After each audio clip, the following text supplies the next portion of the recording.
दिन बहू खेत में काम कर रही होती है। तभी मिट्टी के अंदर उसे एक जादुई गुलाबी चिराग मिलता है। उधर थोड़ी दूर खेत में चलते चलते सास को भी एक जादुई नीला चिराग मिल जाता है। बहू अपने गुलाबी चिराग को घर लाकर रोज प्यार से साफ करती है और संभाल कर रखती है।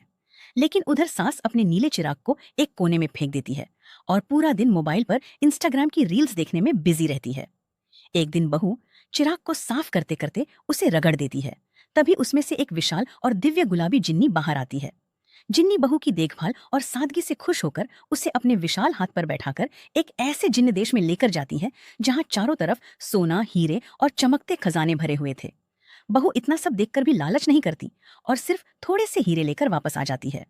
घर आकर बहू उन हीरों से गांव में एक बड़ा स्कूल बनवा देती है जहां गरीब बच्चों को मुफ्त में पढ़ाया जाने लगता है। उधर सास गुस्से में अपने नीले चिराग को रगड़ती है। तभी उसमें से एक विशाल नीली जिन्नी बाहर आती है। सास उसे धमकाते हुए कहती है, मुझे भी उसी जिन्न देश में लेकर चलो जहां इतने सारे हीरे हैं। नीली जिन्नी सास को अपने हाथ पर बैठाकर उस जादुई जिन्न देश में ले जाती है।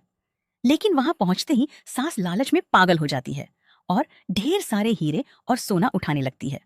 नीली जिन्नी को सास के लालच पर बहुत गुस्सा आता है और देखते ही देखते सारा सोना और हीरे राख में बदलने लगते हैं। और उसी समय सास फिसलकर जिन्न देश के एक गहरे कुएं में गिर जाती है। इधर गुलाबी जिन्नी दुखी होकर रो रही थी, क्योंकि इतने अच्छे काम और प्यारी कहानी के लिए आपने अभी तक लाइक और सब्सक्राइब नहीं किया।